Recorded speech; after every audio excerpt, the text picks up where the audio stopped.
নমস্কার। প্রাথমিক শিক্ষা পর্ষদের নতুন বিজ্ঞপ্তি দেখতে পাচ্ছেন। West Bengal board of primary education date 18/7/2025। তো কি বলেছে এই নোটিফিকেশন আমরা দেখব।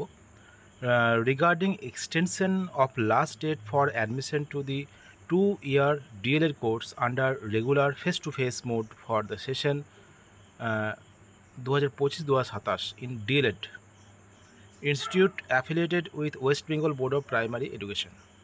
West Bengal board of primary এডুকেশনের আন্ডারে যেসব ইনস্টিটিউট আছে ডিএলএডের জন্য, তাদের জন্য এই অ্যাডমিশনের যে 2 ইয়ার্স ডিএলএড যে অ্যাডমিশন 2025-27-এর জন্য, সেই অ্যাপ্লিকেশন করার ডেটটা কিন্তু আরও বাড়ানো হয়েছে। কি বলেছে?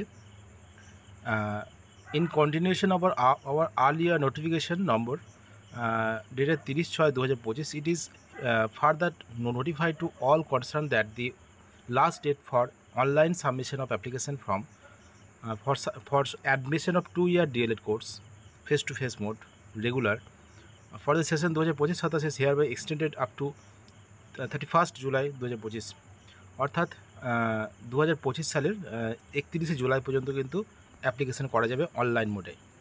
All other terms and condition আর such online submission of application form for admission 2-year DLED course face to face mode for the session 2025-27 will remain unaltered as per the notification referred above। দেখতে পাচ্ছেন West Bengal board of secretary West Bengal board of primary education secretary সই করা এই বিজ্ঞপ্তি। অ্যাডমিশনের জন্য অর্থাৎ 2 বছরের যে ডিএলএড কোর্স, সেই কোর্সে অ্যাডমিশন হওয়ার জন্য 2025-27-এর অ্যাপ্লিকেশন করার ডেট, অর্থাৎ অনলাইনে অ্যাপ্লিকেশন করার ডেট কিন্তু বাড়ানো হয়েছে এবং সেটি করা হয়েছে 31শে জুলাই পর্যন্ত। এই পর্যন্ত কিন্তু অ্যাপ্লিকেশন করা যাবে, তারপরে অ্যাডমিশন হবে। এটাই কিন্তু বলেছে প্রাথমিক শিক্ষা পর্ষদ।